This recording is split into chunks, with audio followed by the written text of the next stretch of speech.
Ini adalah rahasia tengah malam. Beranikah kau mendengarnya?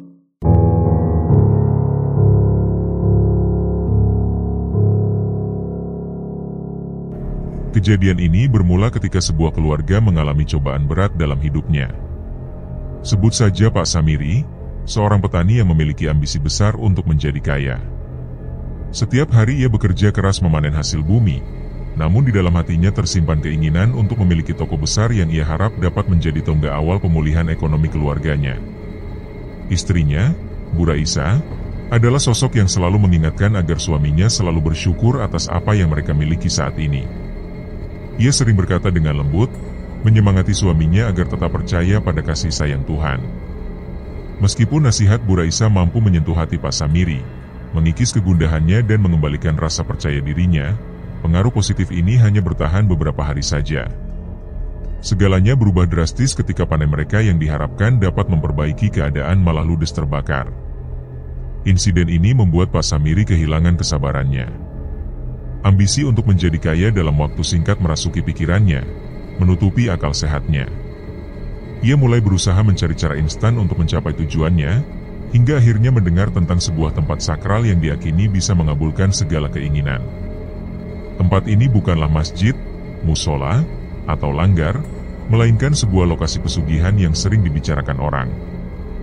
Dalam keputusasaan, Pak Samiri memutuskan untuk mengunjungi tempat tersebut, berharap dapat menemukan jalan pintas menuju kekayaan. Sesampainya di lokasi, ia disambut oleh pemandangan yang aneh dan menyeramkan. Tempat tersebut adalah sebuah rumah gubuk tua. Suasananya berkabut dan penuh dengan aura mistis. Pintu rumah yang penuh dengan sarang laba-laba menambah kesan angker. Dengan perasaan campur aduk, Pak Samiri membuka pintu dan masuk ke dalam. Di dalamnya, ia melihat berbagai sesajen yang aneh, mulai dari kepala kambing, makanan pasar, hingga recehan. Bau anyir darah yang sudah lama mengering menyebar di udara, membuat suasana semakin mencekam. Berbagai lalat dan hewan menjijikan menghinggapi sesajen-sesajen tersebut. Pak Samiri merasa bingung dan bertanya-tanya dalam hatinya apakah ini benar tempat yang sering dibicarakan orang-orang desa. Ketika sedang asyik mengelilingi rumah, ia dikejutkan oleh suara seorang nenek tua yang tiba-tiba muncul di belakangnya. Nenek tua itu menanyakan apakah Pak Samiri ingin menjadi kaya, lalu menjelaskan bahwa ia bisa membantu mewujudkan keinginan tersebut. Pak Samiri, yang hatinya sudah gelap oleh ambisi, merasa tergoda oleh tawaran nenek tua itu. Nenek tersebut mengatakan bahwa rumah ini hanya bisa dilihat oleh mereka yang hatinya sudah kotor, dan mengajak Pak Samiri untuk kembali keesokan harinya di waktu petang, dengan syarat tidak ada yang mengetahuinya. Keesokan harinya, Pak Samiri berangkat ke tempat tersebut dengan mengenakan pakaian ala petani lengkap dengan topi dan cangkulnya, berusaha menghindari kecurigaan dari istrinya. Dengan antusiasme yang membara, ia kembali ke rumah gubuk itu. Tempat tersebut hanya dapat dilihat dan dimasuki oleh mereka yang memiliki hati yang sudah gelap. Rumah itu memang dikenal sebagai jalur pesugihan yang mudah dan efektif, terutama bagi mereka yang rela menjual dirinya demi kekayaan. Tempat tersebut sudah terkenal sejak tahun 85-an dan berada di salah satu kota di Jawa Tengah, menyimpan misteri dan daya tarik bagi mereka yang putus asa mencari kekayaan instan. Pak Samiri melangkah masuk ke dalam rumah gubuk tua itu dengan hati berdebar. Setelah memastikan situasinya aman, ia segera duduk di lantai yang berdebu. Suara nenek misterius tiba-tiba terdengar dari belakang, mengejutkan Samiri yang sudah bersiap. Nenek itu bertanya apakah Samiri sudah siap, dan dengan tegas Samiri menjawab bahwa dirinya siap. Nenek itu mengisyaratkan Samiri untuk mengikutinya masuk ke sebuah ruangan kecil yang penuh dengan sesajen.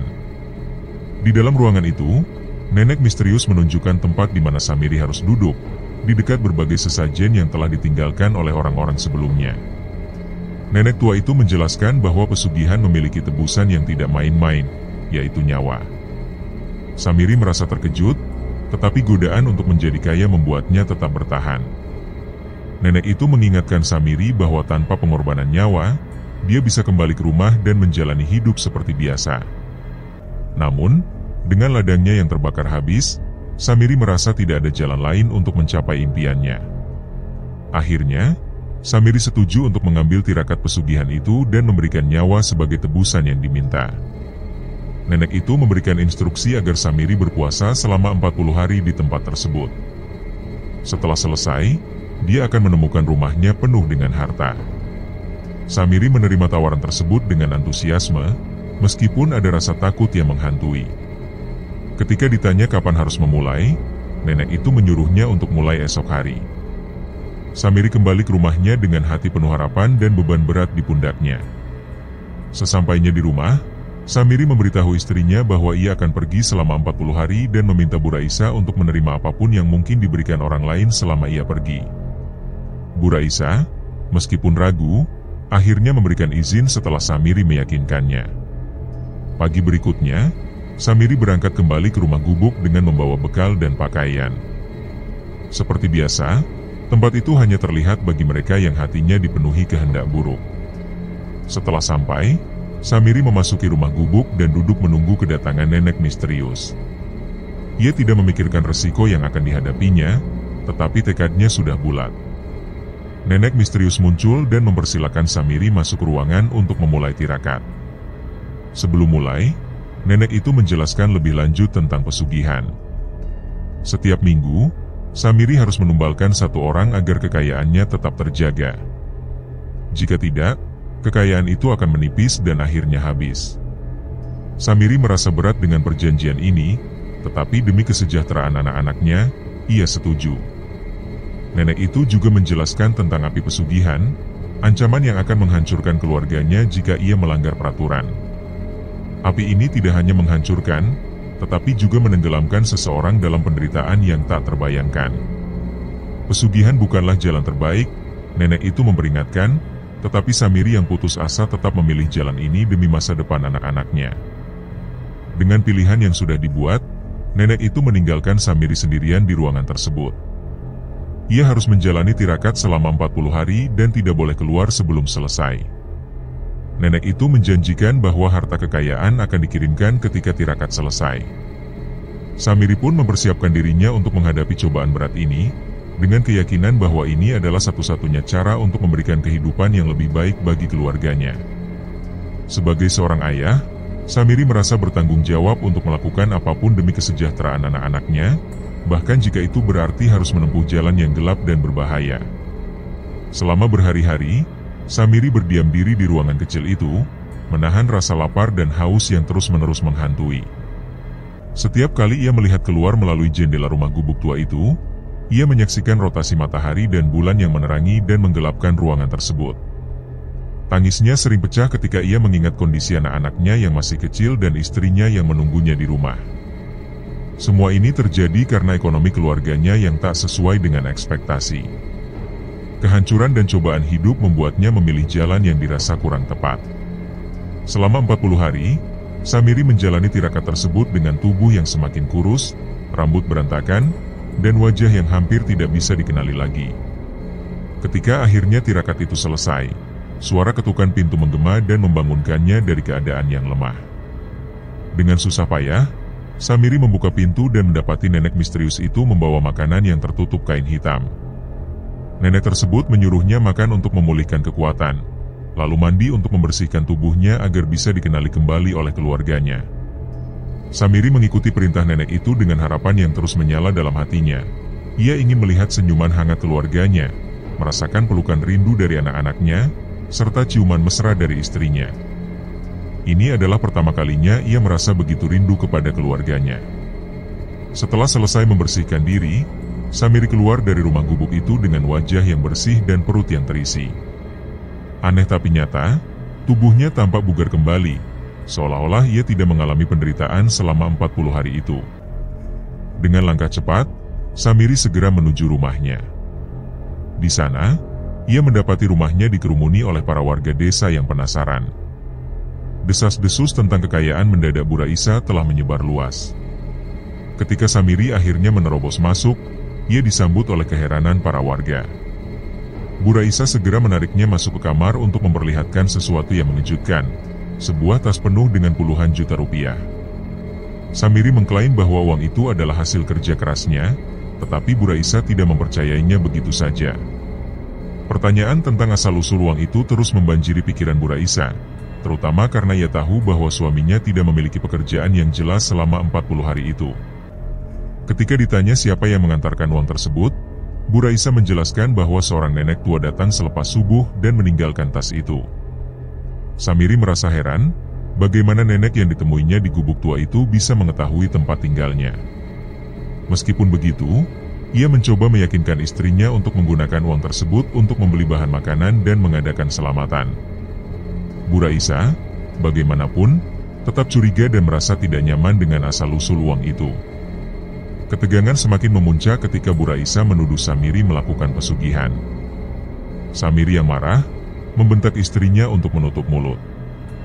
Bu Raisa akhirnya terdiam, meskipun kekecewaan jelas terpancar dari wajahnya. Setelah meminta maaf, Bu Raisa keluar dari kamar, meninggalkan Samiri yang masih bergulat dengan pertanyaan besar dalam pikirannya. Apakah pesugihan itu benar-benar nyata dan memberikan uang yang begitu banyak? Samiri terus bertanya-tanya, merasa terjebak dalam situasi yang rumit antara kenyataan dan ilusi. Malam itu, Pak Samiri dan Bu Raisa mengadakan selamatan di rumah mereka. Kegiatan ini mengundang perhatian seluruh warga desa, termasuk perangkat pimpinan desa yang ingin mengetahui lebih lanjut tentang kekayaan mendadak yang diperoleh Samiri. Berita tentang kekayaan yang tiba-tiba menghampiri keluarga Samiri sudah menjadi perbincangan hangat di desa itu. Salah satu warga yang paling penasaran adalah Pak Anom, yang merasa ada kejanggalan di balik keberuntungan yang menimpa Samiri. Dengan semangat untuk mengungkap kebenaran, Pak Anom memutuskan untuk menghadiri acara selamatan tersebut. Pak Anom tiba di acara dengan harapan sederhana untuk menikmati makanan lezat yang biasanya disajikan pada acara semacam ini. Namun, ketika dia melihat makanan yang dihidangkan, dia merasa ada sesuatu yang aneh. Makanan itu terlihat seperti sesajen yang biasa digunakan dalam ritual pesugihan. Secara kasat mata, makanan itu tampak seperti hidangan selamatan pada umumnya, nasi tumpeng, ayam bakar, dan berbagai makanan lainnya. Namun, bagi Pak Anom, makanan itu tampak seperti sesuguhan yang digunakan dalam praktik pesugihan. Rasa penasaran Pak Anom semakin kuat ketika dia melihat gerak-gerik Pak Samiri yang sedang membagikan makanan tersebut kepada para tamu. Pak Anom duduk di antara para warga, sambil terus mengamati Pak Samiri. Seorang warga yang duduk di sebelahnya bertanya mengapa dia tidak ikut makan. Pak Anom menjawab dengan tenang bahwa dia hanya ingin duduk saja. Setelah acara selamatan selesai, para warga kembali ke rumah masing-masing. Tidak ada yang tampak aneh di rumah Pak Samiri pada malam itu. Namun, Pak Anom merasa ada sesuatu yang tidak beres ketika dia melihat Bu Raisa yang tampak sedih di depan rumah. Pak Anom mendekati Bu Raisa dan bertanya apa yang terjadi. Bu Raisa menjawab bahwa dia merasa tidak enak badan, mungkin karena kelelahan setelah acara selamatan. Pak Anom merasa aneh, mengingat Bu Raisa hanya perlu membagikan makanan. Bu Raisa kemudian mengungkapkan kekhawatirannya tentang kekayaan mendadak yang didapatkan suaminya. Dia merasa ada sesuatu yang tidak beres dengan pekerjaan suaminya yang tidak pernah dijelaskan secara rinci. Pak Anom semakin penasaran dan bertanya lebih lanjut tentang pekerjaan Pak Samiri. Bu Raisa mengaku tidak tahu pekerjaan suaminya dan merasa suaminya berbeda sejak mendapatkan kekayaan itu. Tubuh Pak Samiri tampak lebih segar, dan ada seorang nenek tua yang datang ke rumah mereka sambil membawa tas berisi uang. Bu Raisa menjelaskan bahwa nenek itu tampak asing, mengenakan kebaya zaman dulu dan rambutnya beruban putih. Nenek itu hanya tersenyum padanya tanpa memberikan penjelasan lebih lanjut. Pak Anom merasa ada yang tidak beres dan menyarankan Bu Raisa untuk memeriksa kamar suaminya malam itu. Bu Raisa bingung mengapa harus memeriksa kamar suaminya, tapi Pak Anom menjelaskan bahwa mungkin ada sesuatu yang disembunyikan oleh suaminya. Mungkin saja ada rahasia di balik kekayaan mendadak ini yang belum terungkap. Pak Anom juga meminta Bu Raisa untuk merahasiakan hal ini sementara waktu. Malam harinya, Bu Raisa dengan hati-hati mendekati kamar suaminya. Dia berhenti di depan pintu dan mendengarkan dengan saksama. Dia mendengar suaminya berbicara dengan seorang wanita yang entah dari mana datangnya. Bu Raisa merasa jantungnya berdetak kencang saat mendengar percakapan mereka. Wanita itu bertanya apakah Pak Samiri sudah siap untuk mengambil seluruh wadah yang telah mereka sepakati. Pak Samiri menjawab bahwa dia yakin akan ada warga yang meninggal dan itu adalah tumbal yang dia berikan untuk minggu ini. Wanita itu menjelaskan bahwa menumbalkan seseorang saja tidak cukup. Ada satu syarat lagi yang harus dipenuhi Pak Samiri, yaitu bersenggama dengan wanita itu agar kekayaan yang dia peroleh kekal. Bu Raisa merasa hatinya hancur mendengar hal itu. Dia tidak menyangka bahwa suaminya melakukan pesugihan dan harus melakukan hal sekeji itu. Pak Samiri bertanya kapan dia harus mulai bersenggama dengan wanita itu. Wanita itu mendekati Pak Samiri dan membisikkannya sesuatu. Pak Samiri menjawab siap. Bu Raisa tidak dapat menahan dirinya lagi dan langsung mendobrak pintu kamar suaminya. Namun, dia terkejut melihat suaminya tertidur pulas di tempat tidur. Bu Raisa kebingungan. Bukankah suaminya sedang berbicara dengan seorang wanita? Lalu mengapa tiba-tiba suaminya tertidur pulas? Pada malam yang sunyi dan gelap, Bu Raisa dengan hati-hati membangunkan suaminya. Ia merasa ada sesuatu yang sangat penting untuk dibicarakan. Meskipun suaminya, Pak Samiri, terlihat sangat lelah setelah seharian bekerja, Bu Raisa tidak bisa menahan diri untuk tidak bertanya. Dia menggoyangkan bahu suaminya dengan lembut namun tegas, berharap suaminya akan segera bangun dan mendengarkannya. Pak Samiri, yang merasa tubuhnya sangat pegal dan lelah, merespon dengan suara yang penuh keluhan. Dia merasa terganggu oleh gangguan tersebut, terlebih lagi karena matanya yang merah menunjukkan bahwa ia sangat kurang tidur. Bu Raisa, yang masih diliputi oleh kebingungan, hanya bisa menghela napas panjang, merasakan kekhawatiran yang semakin mendalam. Bu Raisa sebenarnya sangat khawatir dengan perubahan drastis yang terjadi pada suaminya. Suaminya yang dulu dikenal sebagai pria yang penuh kasih sayang dan perhatian, kini tampak berubah menjadi seseorang yang asing baginya. Kekhawatirannya semakin bertambah ketika dia mendengar desas-desus tentang pesugihan yang melibatkan suaminya. Pikiran tentang suaminya yang mungkin saja terlibat dalam praktik pesugihan untuk mengejar kekayaan membuat Bu Raisa semakin cemas. Dia masih menatap wajah suaminya dengan penuh tanya, mencoba mencari jawaban atas perubahan yang terjadi. Bu Raisa bertanya-tanya apakah kemiskinan yang mereka alami telah membuat suaminya tergoda untuk melakukan hal-hal yang tak terbayangkan demi mencapai kekayaan dan ambisinya. Keesokan paginya, dengan hati-hati dan penuh kerahasiaan, Bu Raisa memutuskan untuk menemui Pak Anom, seorang tetua desa yang dikenal bijaksana. Ia merasa perlu membicarakan kekhawatirannya tanpa sepengetahuan suaminya agar tidak menimbulkan kegaduhan di keluarganya. Setelah mendengarkan penjelasan Bu Raisa, Pak Anom mengangguk dan mulai menceritakan tentang pesugihan ular. Menurutnya, pesugihan itu melibatkan perjanjian dengan siluman ular yang bisa berubah wujud menjadi manusia.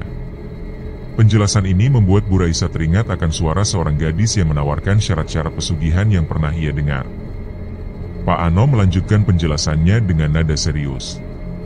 Menurutnya, suami Bu Raisa tidak benar-benar tidur saat itu, tetapi sedang melakukan hubungan dengan siluman ular. Hal ini membuat Bu Raisa sangat terkejut dan khawatir.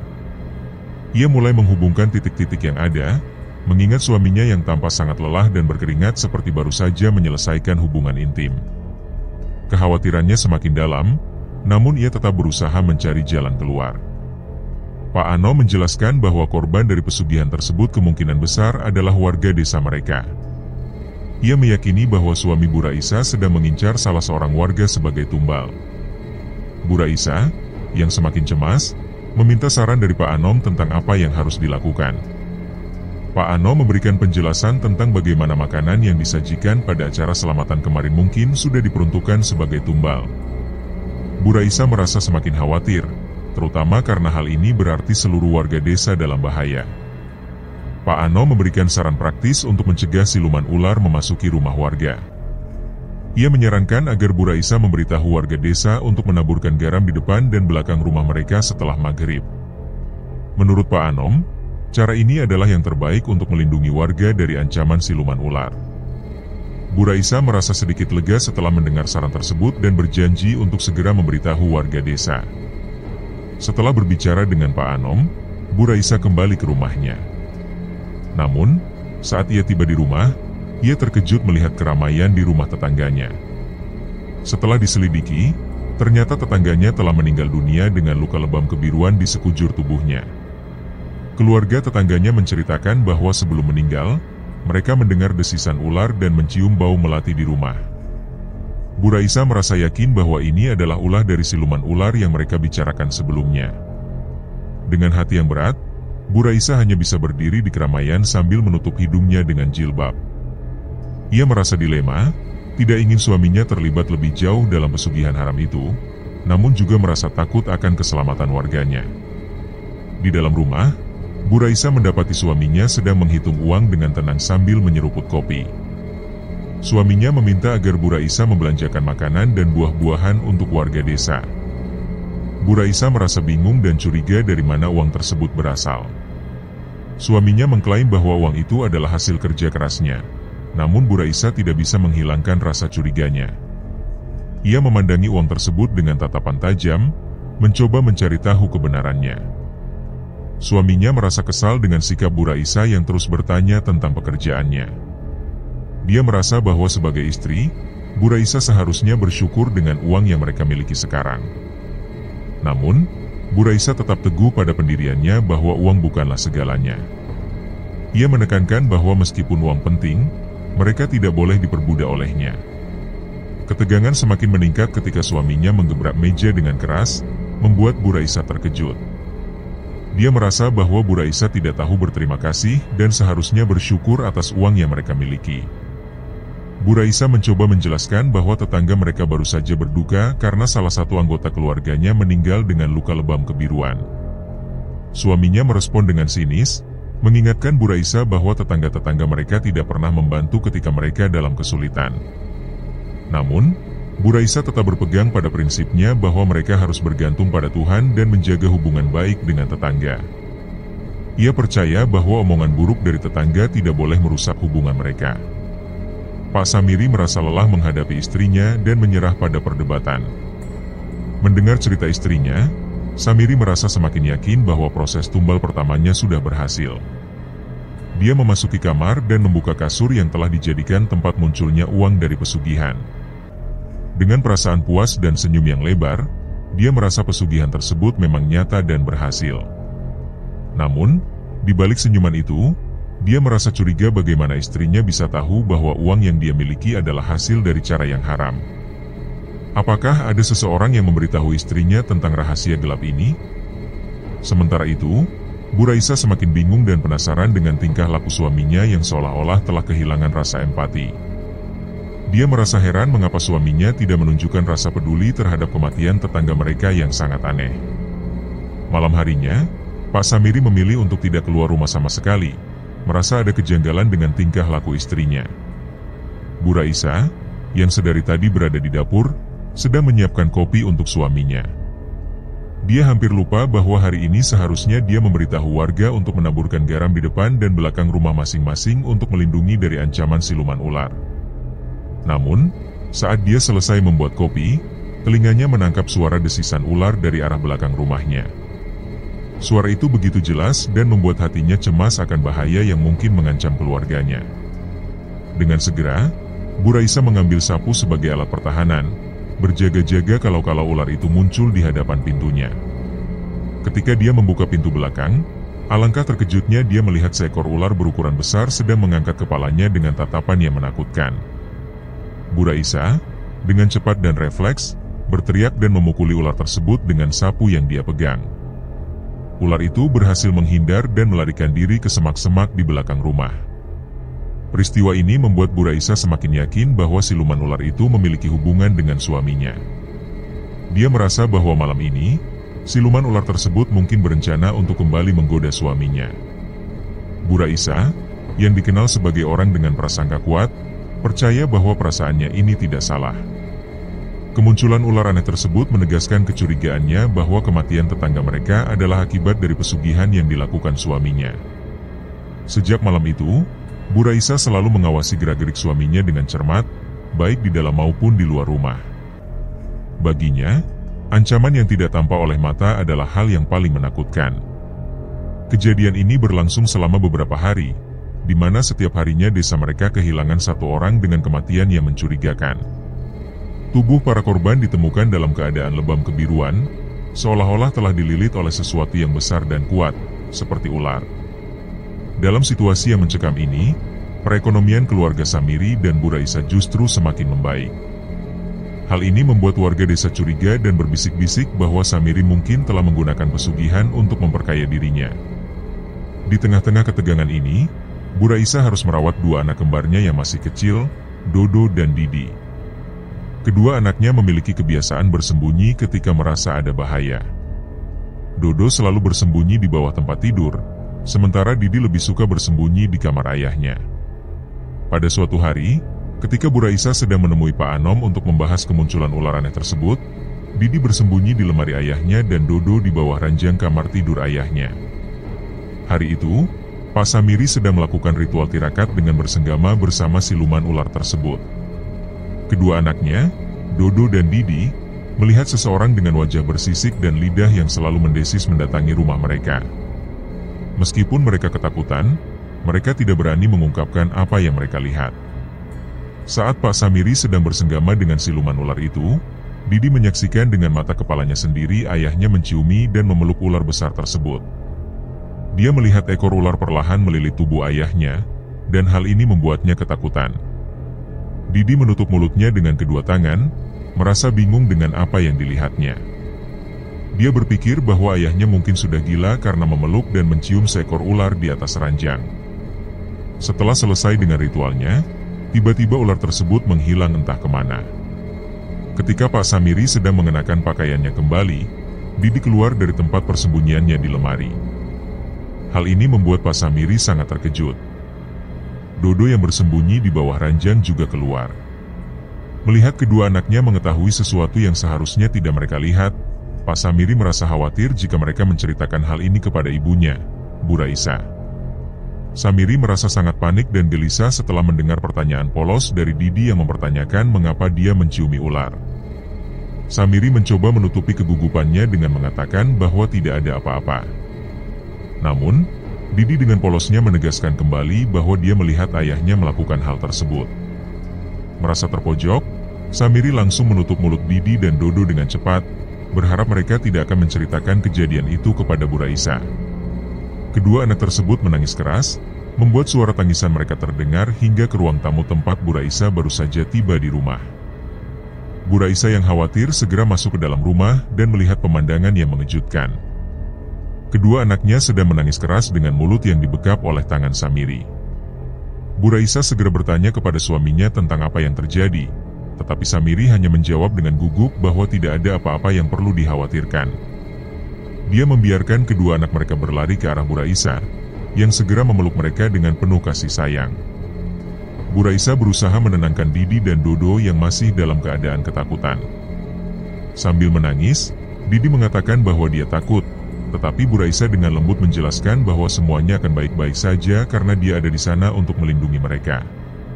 Sementara itu, Samiri merasa semakin terpojok dan tanpa memberikan penjelasan lebih lanjut, dia keluar dari kamar dan menuju ke pintu depan rumah. Bu Raisa yang kebingungan segera bertanya kemana suaminya hendak pergi, tetapi Samiri tetap tidak menjawab. Ketika Samiri keluar dari rumah, Bu Raisa memutuskan untuk membawa kedua anaknya menemui Pak Anom, orang yang paling dipercayai di desa mereka. Di sana, Bu Raisa menceritakan seluruh kejadian yang terjadi, termasuk tentang bagaimana suaminya kepergok bersenggama dengan seekor ular besar yang diyakini sebagai siluman ular dari pesugihan yang dilakukannya. Mendengar cerita ini, Pak Anom segera bertindak.